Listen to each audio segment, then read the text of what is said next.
This is Maurice Jones-Drew, and you're listening to the What's Bruin Show. 1, 2, 3, 4, 5, 6, 7, 8, UCLA, fight. You're listening to the What's Bruin Show, part of the What's Bruin Show Network, with your hosts, Megan Merrifield, Bill Shirley, Jamaal Artis, and Mike Regalado, bringing you anything and everything UCLA sports. And now, it's time for the What's Bruin Show. Well, hello and welcome to What's Bruin. I'm your host, Megan Merrifield. I'm joined by my good friend, Mike Regalado from Bruin Report Online. Mike, how are you doing? Good, thank you. How you doing, Jake? I'm doing wonderful. Once again, it is an I'm doing 2-0 good. Oh, yeah, it's very good. Yeah, go Bruins. Let's do our Go Bruins. Hey, let's do a roll call of all our Go Bruins. We got Michael Castillo. Go Bruins. We have the UCLA cheerleaders. We have Tokyo Vice. Go Bruins. We have Dan Wetzel now. Go Bruins. And we also have Dante Moore. Go Bruins. That's my favorite right now. Go Bruins. What does Dante Moore think about the Bruins? Go Bruins. Yeah, and he's going, isn't he? This is, of course, an MJ edition. The ceiling is the roof. The MJ edition. Now, over the weekend in the postgame, me and Bill went down to San Diego, watched the Bruins kick the crap out of the Aztecs, and that was a BJ edition. Welcome to the BJ edition. Not to be confused with this edition, which is the MJ edition. The MJ edition. But, yeah, it's me, it's Mike, we're here, and we're here to do a show. And, Mike, you doing well? Oh, Doing yeah. good? Yeah. Yeah, ready to go. Yeah, me too. Thank you very much for your support. This is the What's Bruin Symposium on the What's Bruin Show Network. Bunch of great shows on one great feed. West Coast Bias is on hiatus right now because Jamaal just moved to Arizona, and we'll see. We'll get that going at some point. He's going to make an appearance on tonight's show, or actually on tomorrow night's show, talking about the Pac-12. We also have the Bare Minimum. That's me and my daughter Megan talking about her years at Cal. Bare Minimum. And that's a lot of fun. We just posted an episode a couple days ago. But also, and this is kind of breaking news, sort of, I guess, but I'm very happy to have news about it. What's Bruin? Breaking news. On a weekly basis. News just in. On the What's Bruin Show Network, still operational, is the UCLA B team, or just the B team, with Michael Hanna. It's been a solid 28 hours or so of feeling myself. And maybe at some point, Nathan Eberhardt. You must not know about me. You must not know about me. But if you saw the feed early last week, there was a Twitter X Spaces show that Hannah did, and it was like a rogues gallery of UCLA football people. Our good buddy and superstar breaker downer of offense, Chris Osgood, made an appearance on there. Michael had a co-host on there, from an SI writer on there. There were people from like the No Truck Stops podcast at some point or another on there. The whole cast and character of Cruz was on there. And we put the podcast on our feed early last week, and we'll be continuing to do that going forward, although there won't be the one this week because Hannah is traveling. But I'm very happy to have the B team back on board the What's Bruin Show Network, and so please look for that in your feed. Also, catch us on Substack, right? Catch us on Patreon. Subscribe. We'll get more to that later when we get to the symposium talk, but we thank you for your support, and you can subscribe at patreon.com/whatsbruinshow or whatsbruinshow.com or at whatsbruin.substack.com, and we appreciate your support. You can email the show at whatsbruinshow@gmail.com. We get lots of emails. We love that. And also, the hotline has been very hot as of late, getting lots of calls a lot of the time. We love that. 805-399-4WBS. Sagarena Troy.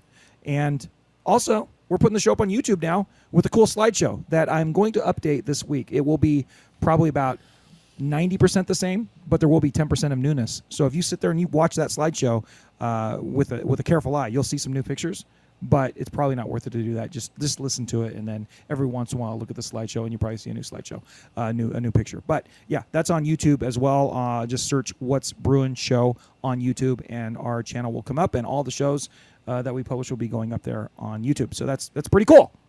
Now, Mike, I went down to San Diego. Like I said, there was a post-game show that me and Bill did. That was a BJ edition show. It was lots of fun. Welcome to the BJ edition. But you got to see the what happened with the Bruins beating up the Aztecs, right? Yeah. And that's really what we're here to talk about first, and that is the game that was. So let's get to it. The game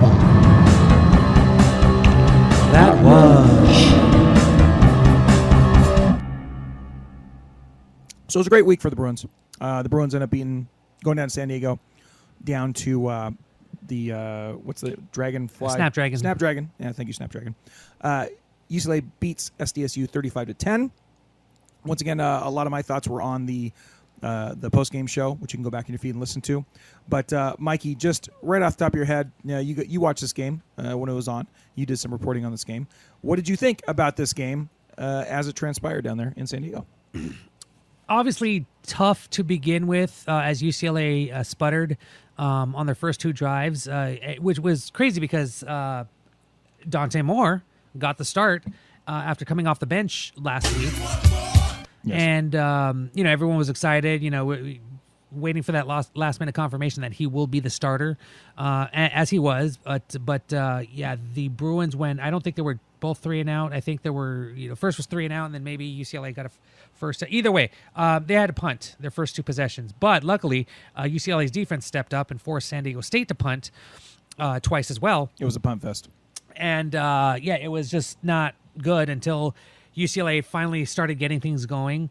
But when they got things going, they really got things going. Yeah, it was like everything lit. just clicked. And, even on the defensive side, too, it was not only did you have Moore slinging the ball around, getting it to Josiah Norwood, who had that long, touchdown reception. First touchdown. And then you have afterburners. Carson Steele, Man of Steel, going through I love that formation, that 3-back formation where you had the 2 running backs on the right side be used as blockers, and Steele, who got the handoff, kind of went underneath it and right in between for that touchdown. Yeah, it was super cool, that was beautiful. Last week they used it as a quarterback sneak play, and they basically turned it into a bush push type of thing. Yeah. To get a first down, and then this time they end up running a pin and pull with I think it was Harden leading up through there. But very cool, very very fun play, and that was neat because it was on a 4th and 1. Right after Dante Moore did a kind of like pirouette and landed on his head, and I was like, "Oh shit!" And they call a timeout. Was that the end of the quarter? I don't remember if it was the end of the quarter or not. I think there was a timeout, and then we were like waiting around in the stands, and then they run the play, and then it's like that, and you're like, "Bam!" Yeah, exactly. And then you have the defense just suffocating San Diego State. I mean, there was that one. It was towards the end of the game, but you had Moore getting stripped at the within the 10-yard line, and the ball is recovered by San Diego State. A lot of people thought it was a touchdown. They reviewed it. It was at the 1-yard line. Called a touchdown. And the fact that UCLA held them, there was some questionable play calling on the part of San Diego State too, but just 4 chances to run it in from 1 yard out. Maximum comedy in the stands. Yeah, exactly. It was beautiful. And then to have it tipped and Muasau just right there, perfect. It just that I believe was the epitome of the game, where UCLA is just fighting and showing that they are tough enough to hang, and then you come up with a big play like that. As well as Latu getting his 4th sack. I believe there were 6 tackles for a loss total. He really should have had his 5th sack. There was one where he was chasing the San Diego State quarterback, and he had to dive for him, and he swept his arm out to try to trip him, and he just barely danced away from it. That would have been his 5th sack. That would have been sick. But they were just pressuring him the whole night. Yeah, and then just having 3 interceptions, I believe. Just on both sides of the ball, there was just pure entertainment after the first 2 drives by UCLA. Yeah, no, they ended up with 2 interceptions, I think, and a fumble is how it went down. But 2, yeah, that's right. Yeah, but just a great game to watch. The Bruins dominate. I sent you a graphic today that somebody sent out. I think it was like Stat of War, but it was showing across the country. The graphic's called "Did we really beat them that bad?" And it was adding up and averaging the net success rate for teams in week 2. And this is one where the Bruins were second in the country, only to Washington over Tulsa. And that's how bad they beat San Diego State, both on offense and on defense. It was the second biggest ass whooping in the Power 5 this week. So that's pretty good of all the Power 5 teams, I should say. So not bad at all.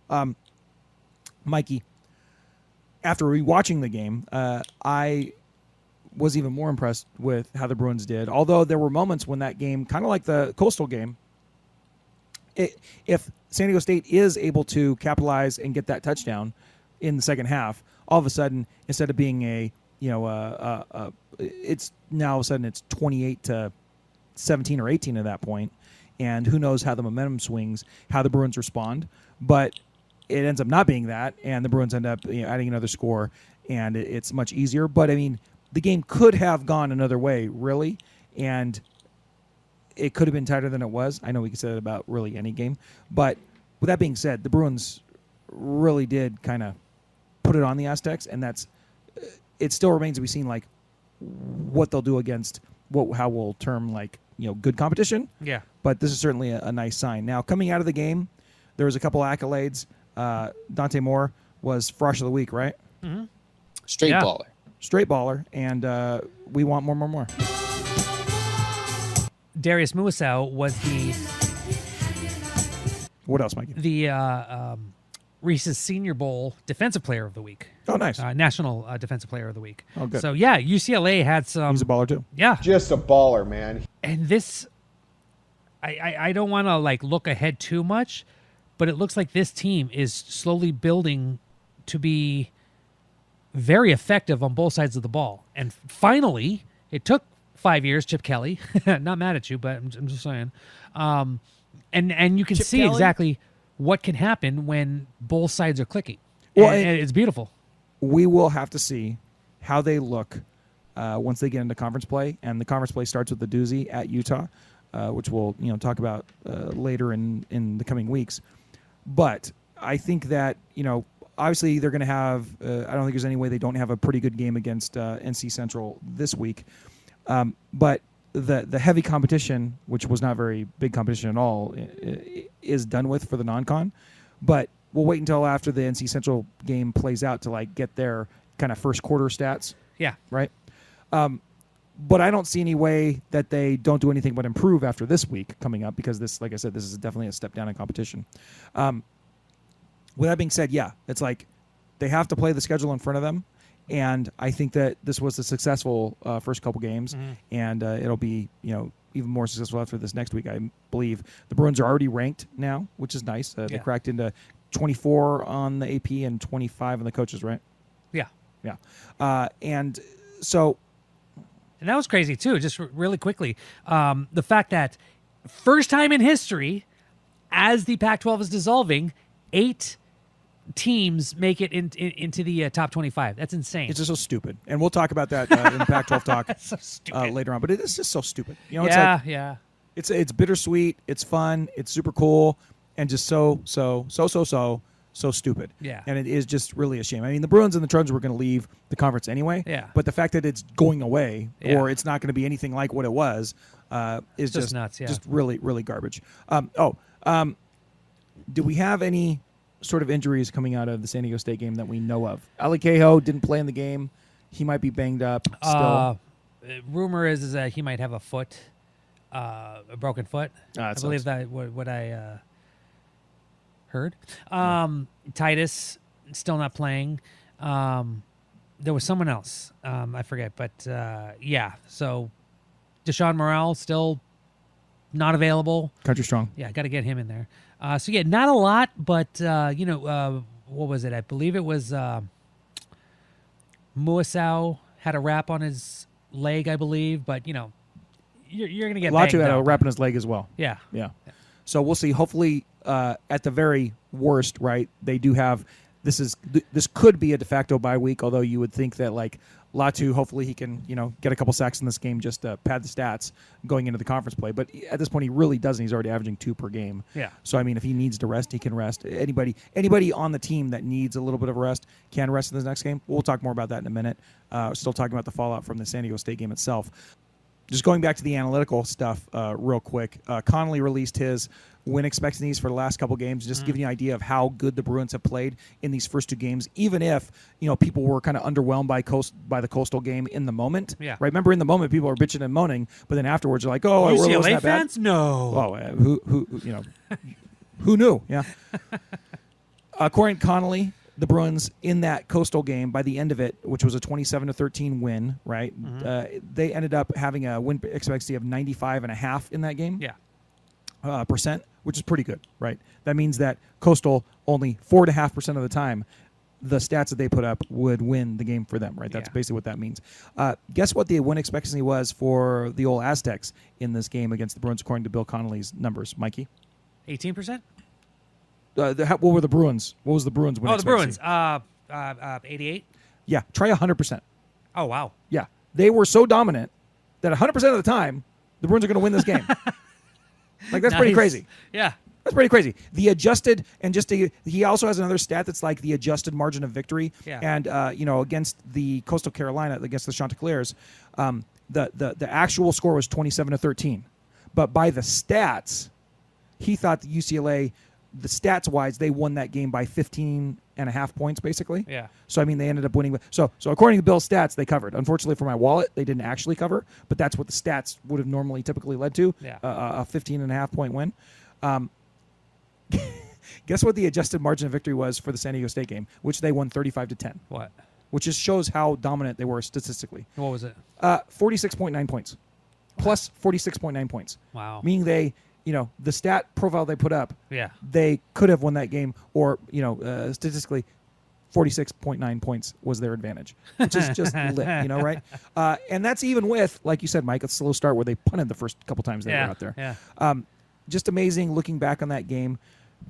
I've harped on it a couple times now, but do you remember or do you realize that Dante Moore and the Bruins, in 10 minutes of offensive play in the first half, put up 360 freaking yards? Like, that will get it done. Yeah. 360 yards in 10 freaking minutes of play. Yeah. Like, that was just unbelievable. Once they got going, just exploded, right? And we saw them doing it in a variety of ways, but it was just a pleasure to watch. Mikey, I have a couple questions coming out of this before we shut down the game that will be.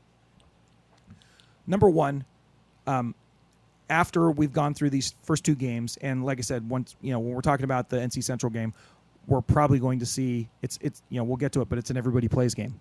So really, judging the non-conference, we have to kind of go by what we see in the first two games as opposed to the third game.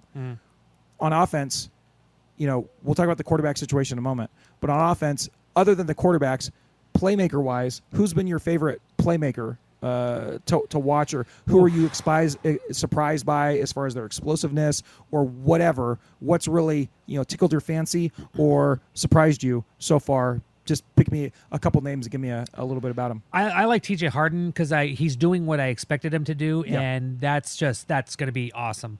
I was a little surprised at Carson Steele. Like I figured he would just need a little bit of time and he would be able to adhere to Chip Kelly's offense. And I do need a drop for Harden. Yeah, I'm sorry. I do need a drop for Harden. I'll find one. We just need to figure out. And by the way, somebody gave me the more drop, this week. Nice. That came from a caller, so I mean, if you got something for Harden, go and let me know. Anyways, Mike, I derailed you. Sturdivant, who didn't play as much this game, but still just fantastic. But I want to emphasize what Logan Loya has done, because he's a guy who's not, as of now, I don't see him going to the NFL, but he's been in the system for quite a while, and he is just consistent. He's a guy that Chip Kelly can rely on, and we're seeing that every week. Whenever the ball's thrown to him, for the most part, he pulls it in and gets Although those he did yards. have some drops in the San Diego State game. Yeah, but he had some great plays. Yeah, he had some big plays. Yeah, he absolutely had some big plays. What about you? you? He seems to always be open. Yeah, right. Yeah.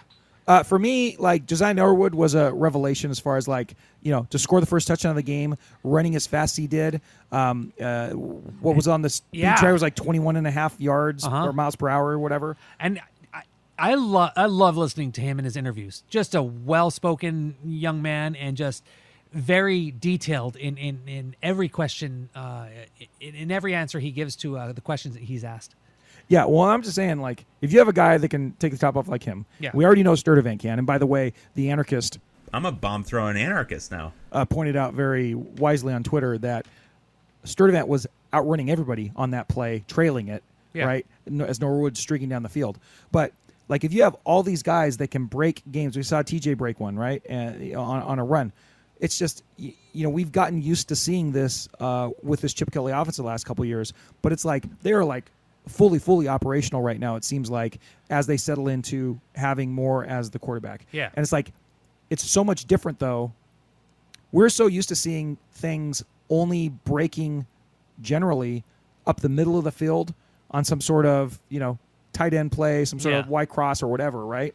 That's where they were getting these big giant gash plays usually, and it was like Greg Dulcich and and the guys of that ilk. Yeah, like corner routes, stuff like that. Yeah, everything like going across the middle. Yeah. Last year, other than an occasional Kaz Allen streak down the sideline, right? That was the only time you'd ever see plays like that. Now it's like the Bruins have 3-4 guys that can do that. We haven't even seen Kyle Ford really been maximized yet over 2 games. Sturdivant, I felt like they could have gone him anytime they want in this last game, and we saw what he did in the first game. And then when you add Norwood and the guys that haven't even really played that much, like good Lord, like there's such there's so many options for the Bruins to go to right now, and that's very exciting to see.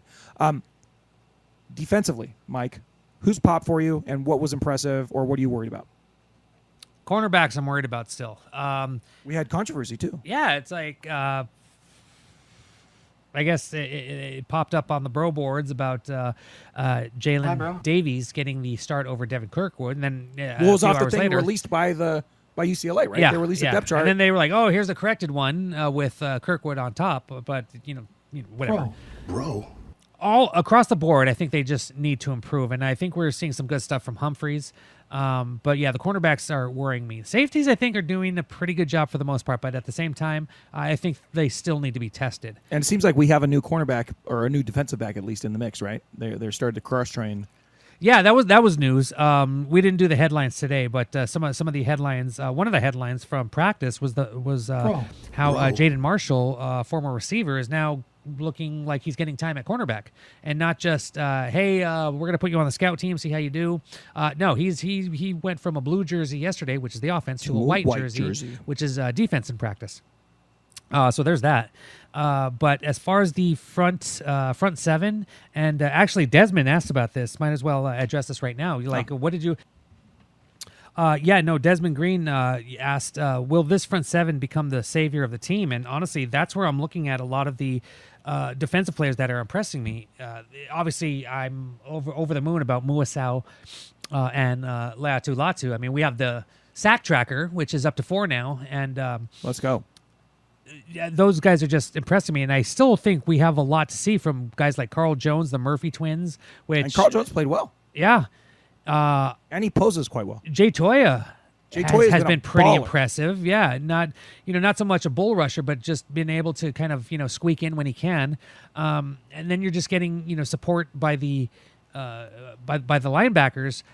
It's still, I think, a work in progress, but I think they are way beyond where they were at this point, 2 games in last season. I think Muasau's playing terrific, especially he got flamed a lot last year by a lot of Bruin fans. I didn't think he played as poorly as some people were billing him to. Yeah. But certainly this year he's playing better than he was last year by all accounts, right? Mm-hmm. I think Oladejo, he's missed some tackles, but he is consistently in the right spot. And he's getting there, yeah. And he's a big, athletic dude. Yeah. And it's like just, maybe, he just needs to cover himself in a little bit of stickum because some of these guys have gotten away from him a little bit. Well, even still, he led the team with swallows up guys. Yeah, he led the team with 10 tackles against San Diego State. Yeah, and he missed a couple. So it's which is because wow. So between those potential, two being tackling machines, Muasau really has got a nose for the ball this year. Like he killed that running back on a run blitz, I think, early in the game. May have been the first play, San Diego's first or second play of the game, and then later on he picks up the interception, being in the right place at the right time. But it's like the middle of the defense right there with those 2 linebackers is in really good shape. Carl Jones has been playing really well. Medrano has been making plays. Mm-hmm. So just right there, that middle of the defense is, and on the middle edges is terrific.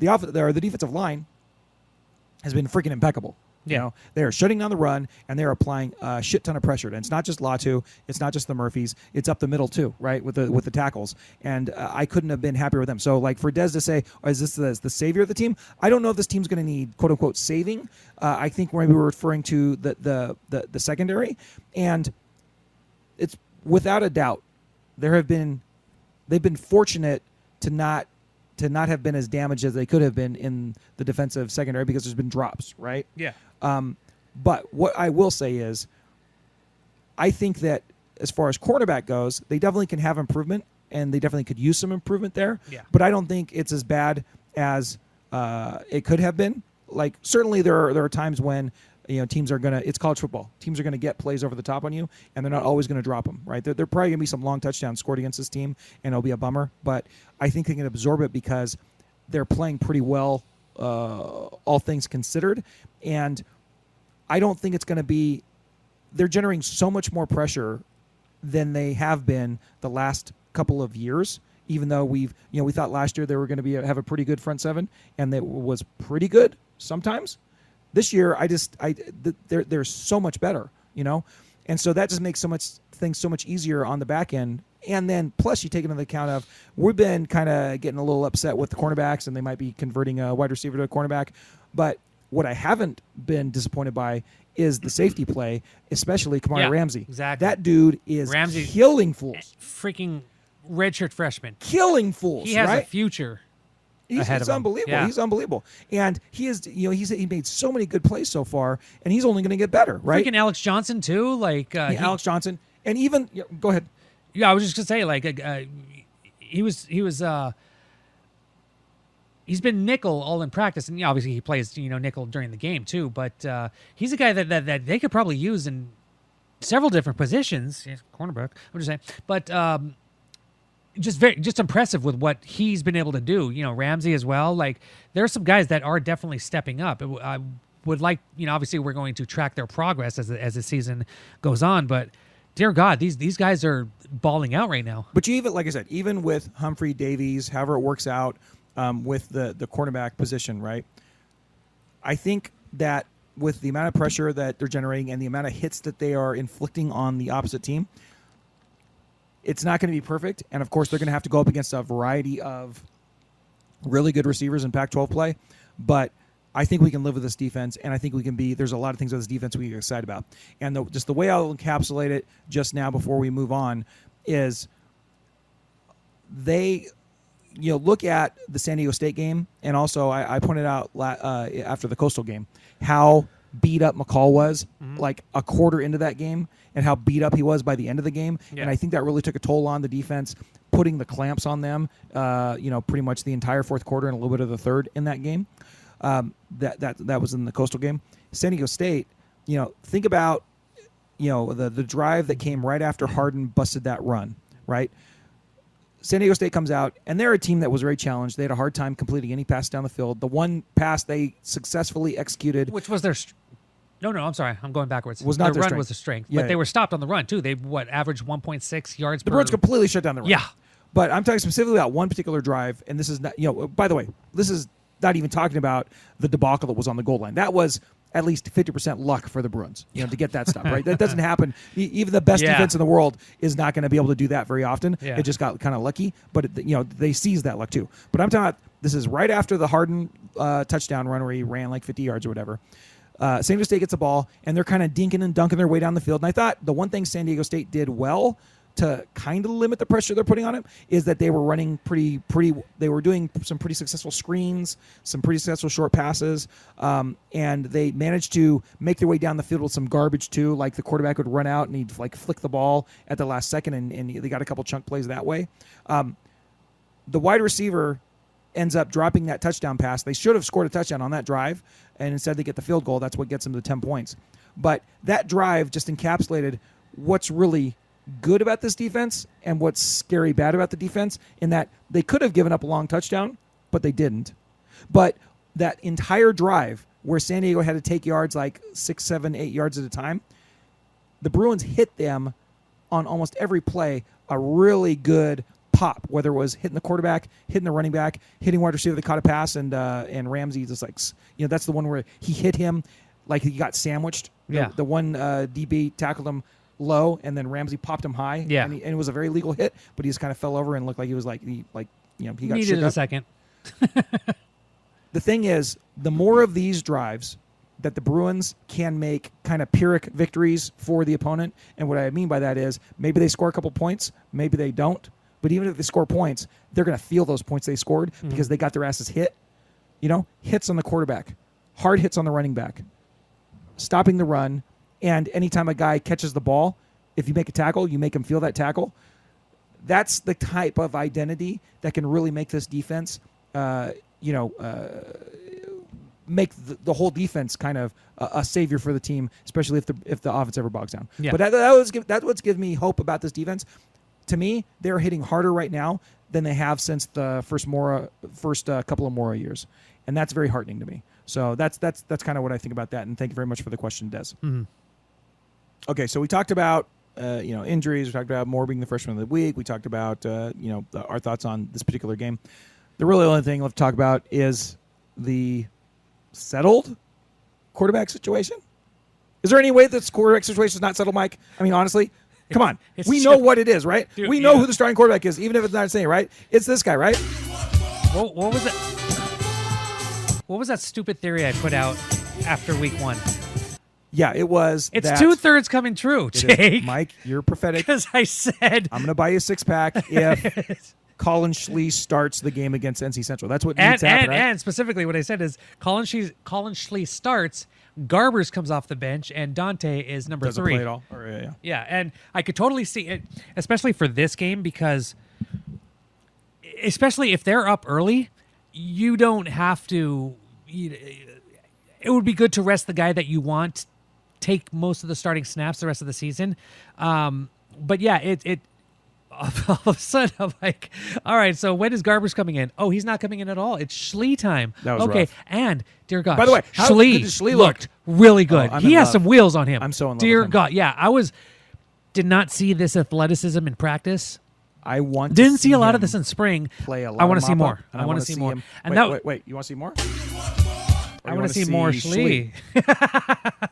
I want to see more Schley. Okay, me too. See what I did Me too, there? me too. More Schley, yeah. But and I think first off, no Garbers hate. If you're gonna hate on Please. Ethan Garbers, F off. You don't need to be listening to this. We don't support that. He's a Bruin. He's been busting his butt for several years. But there were a lot of Bruin fans who were like, you know what?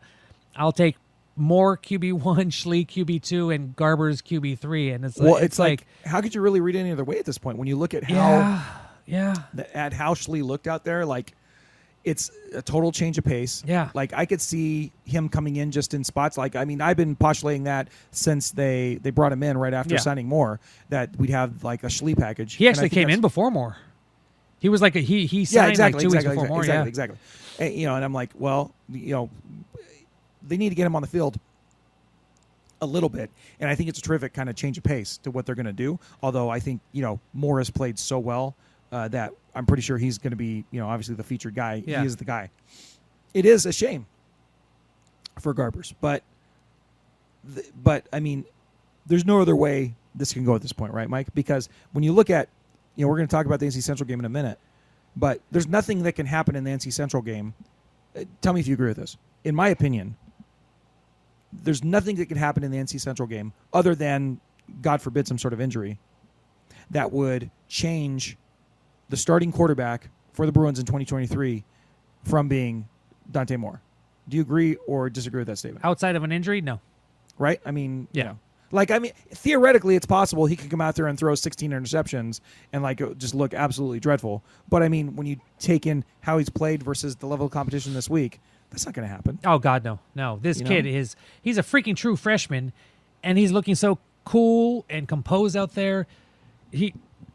Imagine what he's going to be like if, let's say, he does stay 4 years. How badass is he going to be? Years, I know that for sure. Just 3 years. Let's be real. Okay, junior, whatever. Sorry, bro. Heisman candidate. I can totally see that if he continues on this and continues to develop.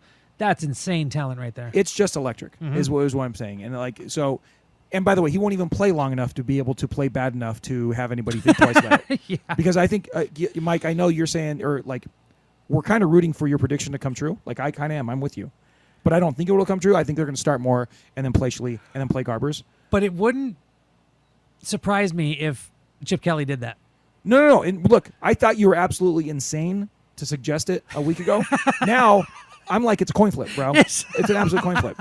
But the main thing I want to get out of this particular part of the conversation is it's Moore's job. There's no question about it. Yeah. He can't go back on it. If he did, it would be like all we'd hear is like, what the hell is he doing? Yeah. Like this would be. It would be. And then he get It grilled. would be insane for him to He would go get another way. grilled every week by the media. Yeah, I think about so it, too. yeah, And not that he cares about that, but I mean, No. we do think that Chip Kelly does engage most of the time in rational coaching, Yeah. and there's no version of rational coaching which doesn't suggest that this is your quarterback. Yeah. Exactly. Right? Okay, good. Okay, good. That's enough of that, right? So let's finish with the game that was, and let's get on to the symposium, and then we'll get on to the game that will be. How about that? All right? Let's go. Do you think we drink too much? No, we don't drink too much. Men face reality, women don't. That's why men need to drink. I hate it when podcasters talk about what they're drinking. What else am I gonna drink, Bob? A fucking Fresca? And welcome to the What's Bruin Symposium, a conversation over drinks. And that's what me and my good buddy Mike are doing right now.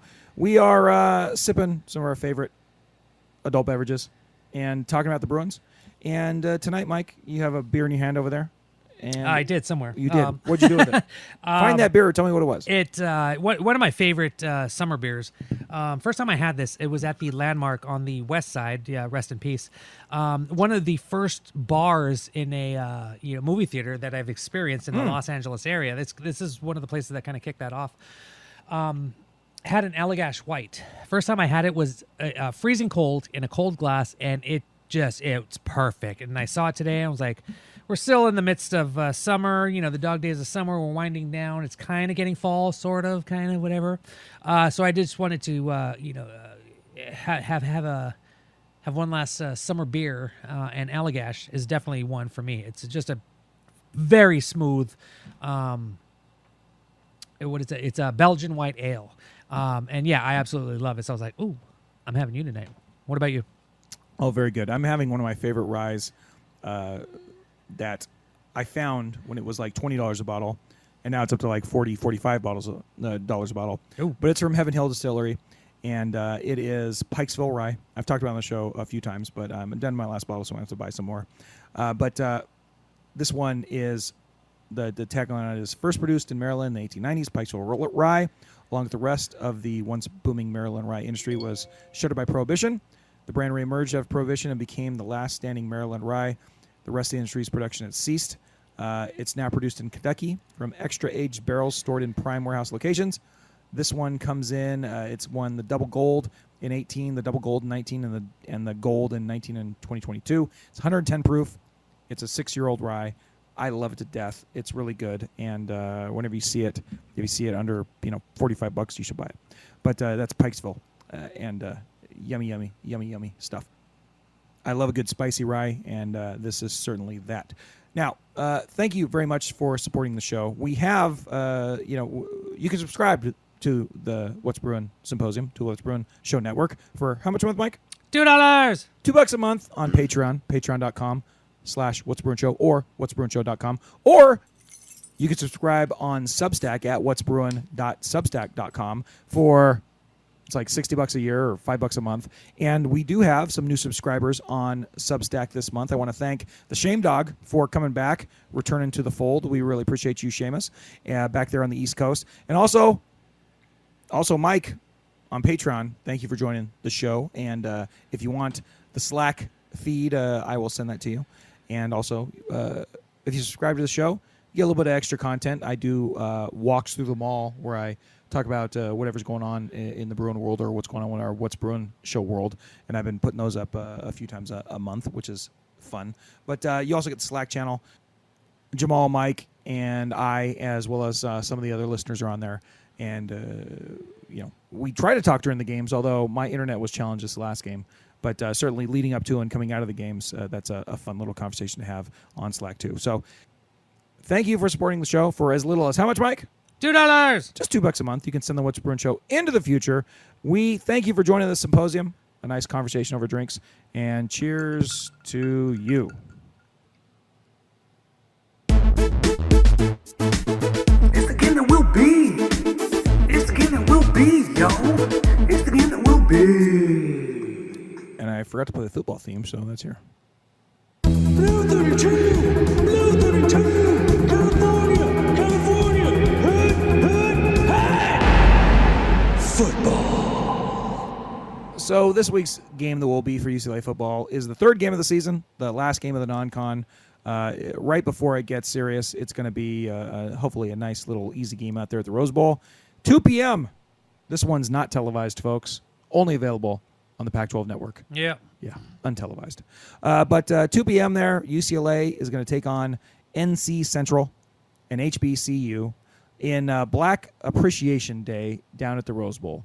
So I don't know if it's irony or not that on Black Appreciation Day we are going to kick the living shit out of an HBCU, but certainly take that in the spirit that's intended, of course. Now, this is going to be, like I said, at the Rose Bowl. The UCLA right now on ESPN win predictor is a 99% favorite to win this game.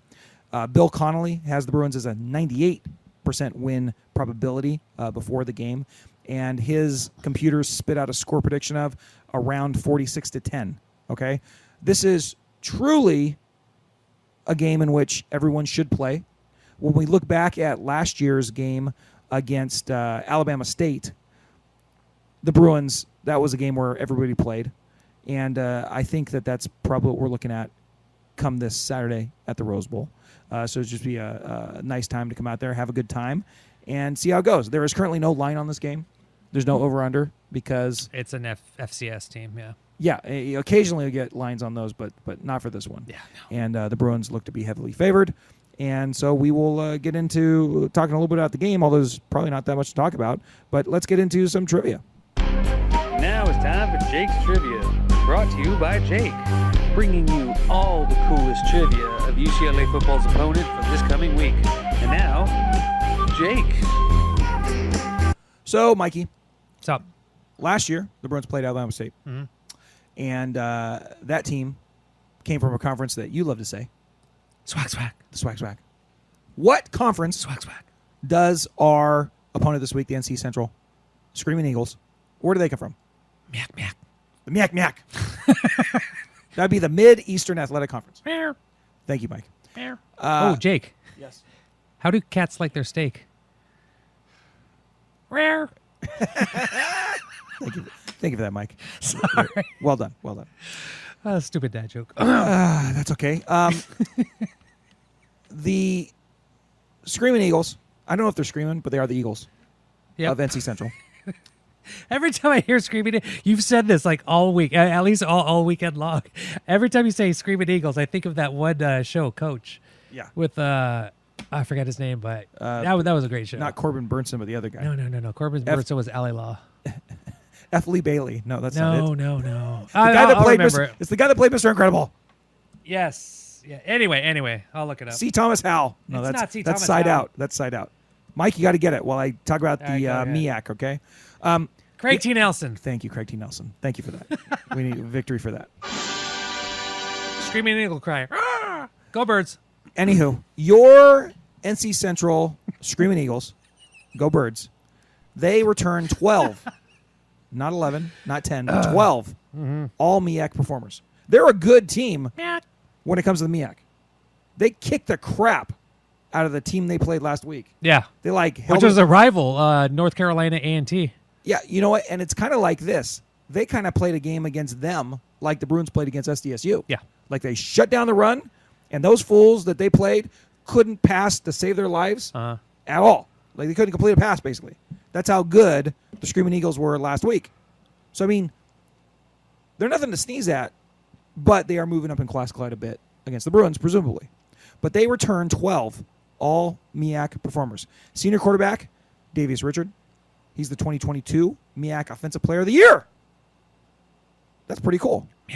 He sounds like a baller. Just a baller, man. Senior defensive back, Khalil Baker. He's the 2022 MEAC Defensive Player of the Year. He's just a baller, man. How many times do you play a team that has the two conference offensive defensive players of the year on their squad? Right? I mean, these guys should be celebrated for that. That's pretty awesome. But once again, we think the Bruins are going to beat the crap out of them. They also have a bunch of other all MEAC returners. Senior running back Latrell Collier, center Torricelli Simpkins III, a kicker, Adrian Olivo, a receiver, Devin Smith, a defensive lineman, Jaden Taylor, a junior linebacker, Jackie Brevard, a senior defensive back, Manny Smith, a running back, Jamari Taylor, a defensive lineman, Christian Smith, and a return specialist, Brandon Codrington. Okay. Codrington's a very nice name. I like that. It sounds very British, but I don't think he's British. But anywho. Not as cool as Quattro. Who's that? Key and Peele. Oh, okay, I got you. Anywho, these guys, like as far as FCS teams go, right? As far as HBCUs go, this is the top of the pops, right? These guys are really good in that regard. But they're still coming all the way across the country. Yeah. They still are coming to the Rose Bowl for the first time. Yeah. They still are playing a Power 5 opponent west of the Mississippi for the first time. They're also playing a FBS team that is ranked for the first time. Yeah. Right? So we'll see how they do. But yeah, like I said, I'm kind of giving you all of the bona fides for these dudes. Oh, by the way, I don't want to sneeze at their accomplishments. These guys, conference champions of what conference, Mike? MEAC. The MEAC in 72, 73, 2016, 2022. Right? That's nothing to sneeze at. They're also the HBCU national champions. MEAC. In 54. Oh, what were they the HBCU national championships the same year as the Bruins were national champions? Yes, they were. And do you know what team they beat to claim that title? Tell me, Mike. Jackson State. Good Lord. Former home of Neon Deion Sanders. Yeah. That's right. I'm not calling him that stupid nickname. That's stupid. What, Neon Deion? No. Starts with a P. Coach Prime? Yeah. Stupid. You're no Colorado fan. No, I'm not. You know what I am? I am a fan of Golden, Colorado. With the Colorado Sway. More on that later. Anyways, we're not talking about Colorado Sway right now. We're talking about the Screaming Eagles.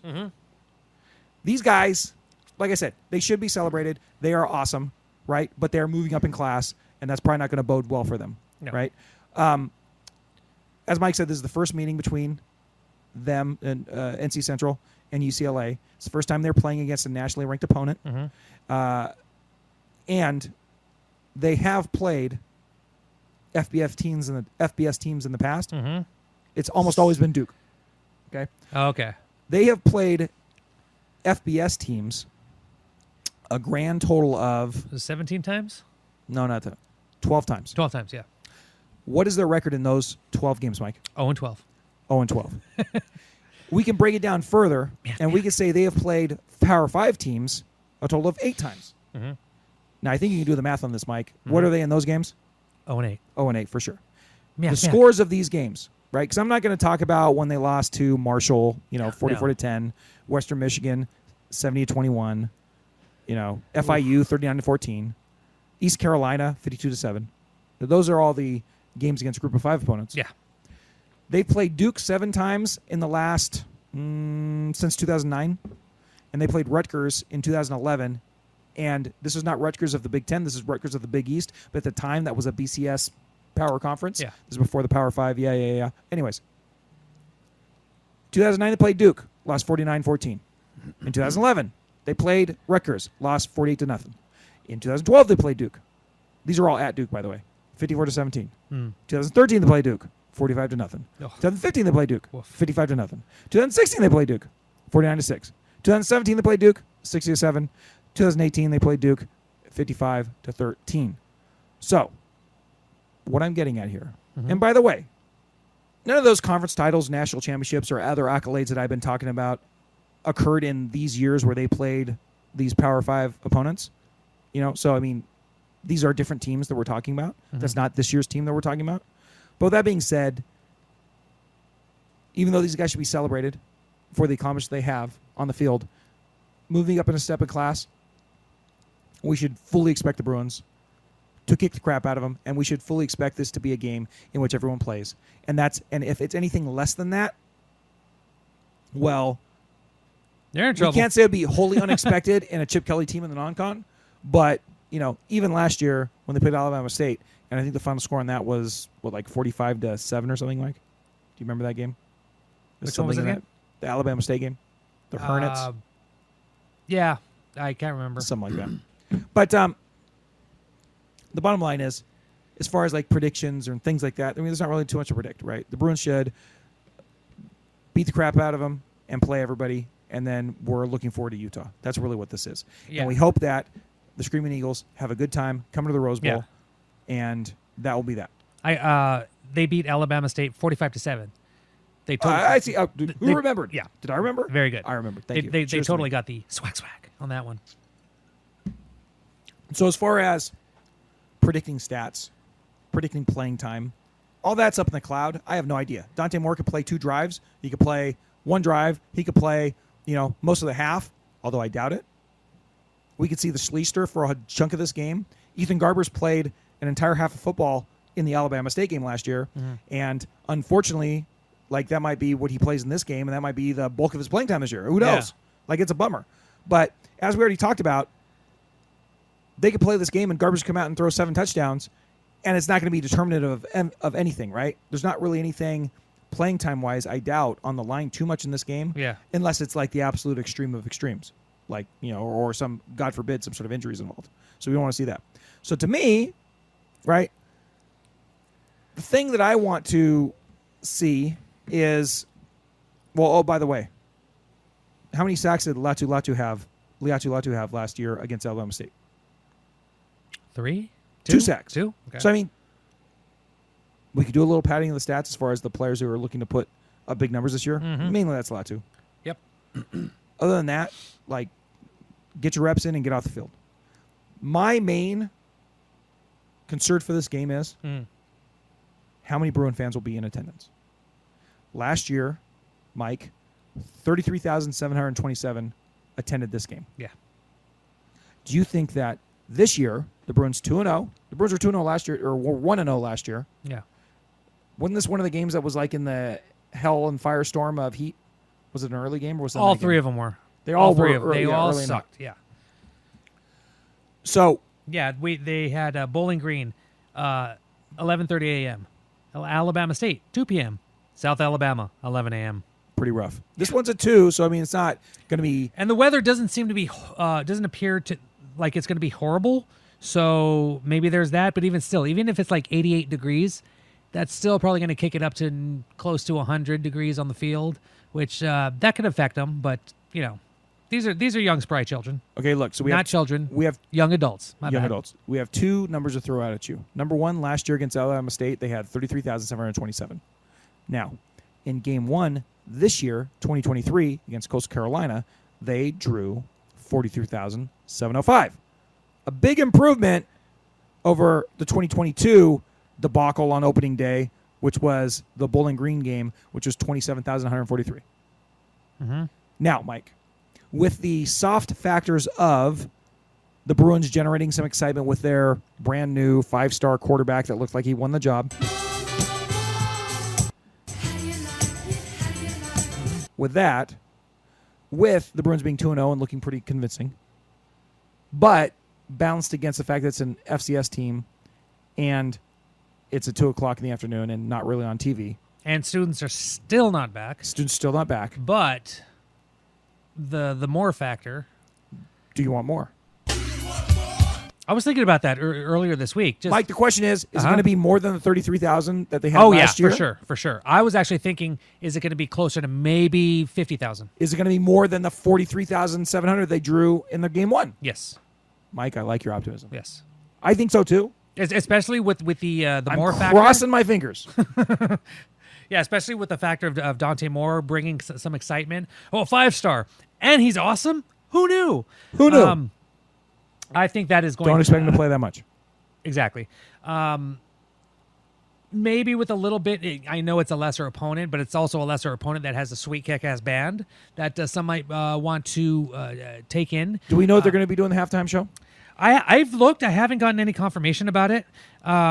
So hopefully, because that was part of the thing. It's like you're bringing in an HBCU, which has just the majority of them, if not all, have just great traditions of marching band, great marching band. Well, I would hope to see it. Yeah, exactly. That'd be nice. But yeah, no, I haven't heard anything about it. I should get my bestie Martin Jarman on the phone. Go, yo, what's up, bro? We'd appreciate that. Friend of the show. Yeah, we had him first. Hey, Martin. Give us some info on the band situation. Yes. Just yes or no. So, anywho, I will say this. I'm hoping that they beat the 43,700 they had in Game 1 against Coastal Carolina, but it remains to be seen if they will.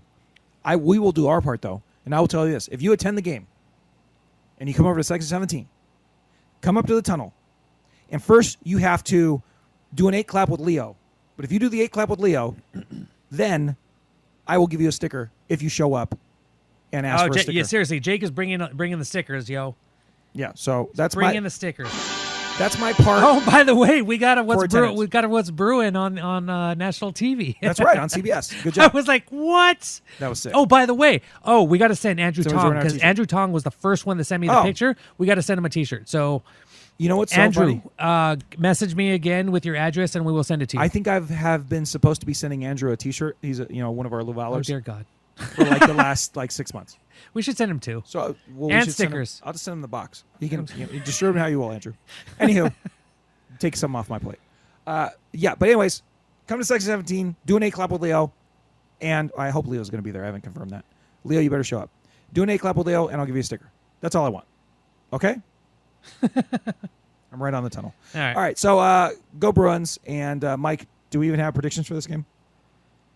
Yes, sir, and I'll start this one off. I think I was pretty low the last 2 games just because I wanted to see exactly what kind of offense this was going to be, and didn't think the defense would be as good as it is. I mean, I knew it would be better than last season, but I honestly think it is taking quite a serious jump. And I don't think we have seen a lot of the results of that just because they've been against lesser opponents. And it's weird.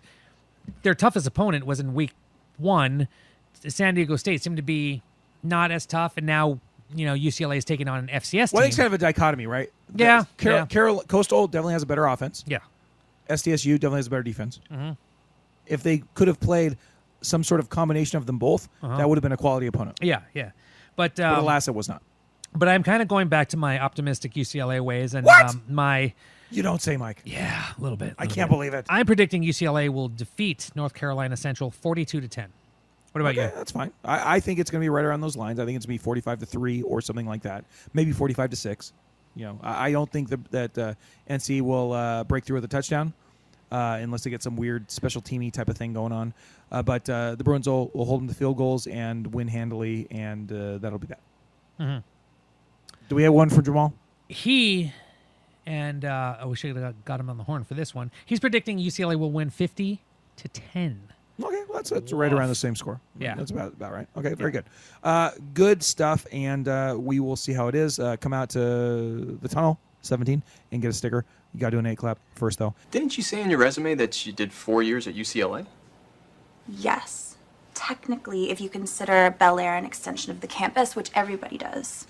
Mikey, this episode's going to run a little bit long, so I'm making the executive decision. We're just going to have to split this. Okay. And with that being said, though, we already talked to Jamaal earlier, kind of peek behind the curtain. We're doing this a little bit out of order. Yeah. And we have some good Pac-12 talk.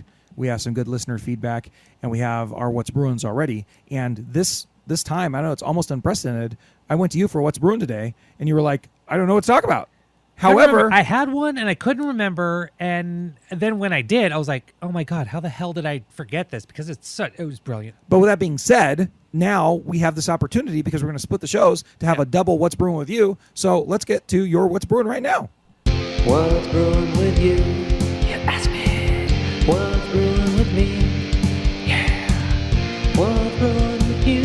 What's brewing with me? What's brewing with you?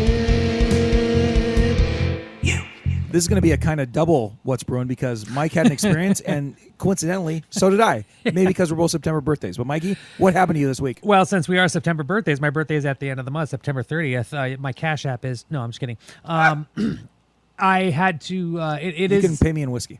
Seriously. Or beer, IPAs. I got my...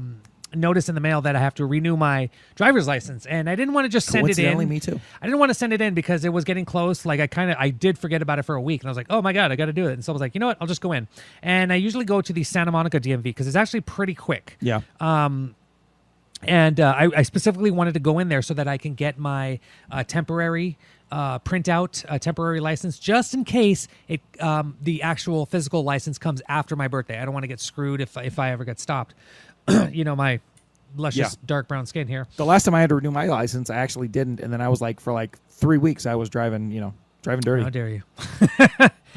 So I get there, and I'm thinking it'll be like 15 minutes. I just pay, and then whatever. They're like, okay, just go do the application at the computers over there. I'm like, okay, whatever. And it's just, complete chaos. It's so bizarre because in the computer area, half of them are touchscreen with no keyboards, so you can't even input your information. And then on the other side are keyboards. So I'm like, excuse me, where do I type? They're like, oh, yeah, you can't do it here. You got to go to the other one. And then I'm thinking, well, what the hell is this for? Because it's the exact same program. Anyway, I go over there, input all my information, take it back to the appointment line. They send me to a window. They take my thumbprint, and then all of a sudden, they're asking me questions. Do you wear corrective lenses, glasses, blah, blah, blah. I wear bold contacts, blah, blah.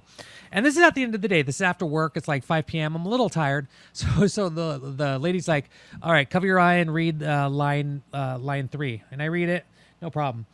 She's like, all right, cover your left eye. And so I'm looking out of, my right eye, which is my weaker eye. And I'm just kind of like tired and a little blurry. Just, it's the end of the day. And I'm like, oh, great. So I cover my eye. I start reading it, and she goes, and I rub my eye, and she goes, read 4. You should have brought a monocle. The bigger, print. And I read it, and I must have gotten at least 3 out of 5 because she was kind of like, exasperated. Okay, just go. I'm like, whatever. I'm like, all right, cool. I'm like, and there was a split second where like, oh my God, I'm so screwed. I was thinking, can I go get my glasses from my car? Oh, my Lord. And she's like, no, just go over there to take your picture. Who needs to read street signs exactly? Anyway? And I'm like, take a that picture. Just means you won't be distracted by billboards. And I'm so tired. I'm blurry. disheveled. I'm like, so I look in my phone just to see how I'm looking. I was like, okay, the hair's fine. I guess I brush it, and I had a collared shirt. I like kind of stretched it out so it doesn't look all wrinkly, whatever. Hilarious. I step up. And the guy's like, I'm kind of like moody. He goes like, you can smile if you want. I'm like, all right, I attempt it. I smile, and he looks down. He looks at me, looks down. He goes, you're gonna like this one. I'm like, hey, buddy, back off, bro. It's like, yeah, Mike's handsome. Why is it? But then I wonder. But then I go. Everybody loves Mike. Yeah. Everybody loves Mike, except half the UCLA. Anyway, so I go back to finalize my information, and they already took my payment. So I'm like, what the hell's going on here? So either way, I get it, and I thought I was going to be out in 15 minutes. It was more like 45 an hour. Yeah. But on top of that, it's still pretty clean for the DMV for not having an appointment. Yeah, I do love the Santa Monica DMV. It is easy if you ever, if you're out there. I recommend that one. Montebello DMV. No, man, that one, ugh, whoa. But yeah, no, just, and on top of that, just so many different characters there. There was this, from my perspective, I was across the way. It looked like there was this probably early 20s adult he kind of looked blind. He was just kind of like not opening his eyes. And he was with his mother, who was in a walker. And I'm like, this is interesting. But whatever, none of my business. Until I hear, stop talking to everybody, Mom. You're wasting time. And I was like, whoa, okay. Also, then I see this, a very large African-American gentleman who's wearing a T-shirt that says, dating apps are racist. And on the back, it says, you're a loser. I'm like, what? And Quite the cross-section of humanity at the DMV. A couple minutes later, I see that guy talking to another guy, and he's like, well, let me tell you why dating apps are racist. I'm like, oh, God, this is awesome. And so I'm, in that final lane, I'm just trying to get out, and there's this lady, must have been like 65 years old. She doesn't know how to use the computers. And I start talking to her. I was like, well, what do you need? And I hear her talk, and she has like an Eastern European accent. Kind of broken, so I'm just like trying to help her. I was like, okay, you have to press that, and she goes, well, what do I do next? And I was like, for every question, input your information. And she starts to do it, and then just kind of like throws her hands up, and it's like, I don't know what to do. I need someone to help me. I'm like, I'm sorry, ma'am. I got to go forward in the line. And as I leave, she's still like asking questions and stuff like that. I'm like, wow, DMV is just, salt of the earth people. It's just priceless. But yeah, and it's set there to defeat people. What was your DMV experience? Like you, I had to renew my license. I went and got one of the what is called a True ID or Real ID. I was gonna get that, but I'm like, I did it this time, and so I did the application online beforehand. I made an appointment, and I went to the only place that had an appointment for me on that particular day, which is the Van Nuys DMV, which chaos. It was very crowded. It was very good, but I will say, I had my cleanest experience at the DMV ever. Oh, nice. I was in and out of there in like 25 minutes. Everybody was nice. Yeah. The last time I went to the DMV, I think it was for one of the girls. It was like the Winnetka one, or it might have been the Simi one, but people were much less nice.